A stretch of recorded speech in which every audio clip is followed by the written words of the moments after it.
How to turn off dark mode on Forex.com. Are you guys facing issue to turn off dark mode on Forex.com? If that's so, then this video might help you out. Without further ado, let's dive into the video.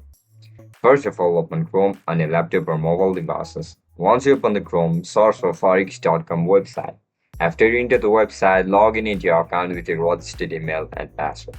As soon as you get logged in, now look at the top right corner of the screen where you can see this three dot icon or more. Just simply tap on it. After you click on it, you can see multiple options. Choose settings. After you click settings, you can see options like device, default, light, and dark mode. Now looking to turn off dark mode, right? Select light mode.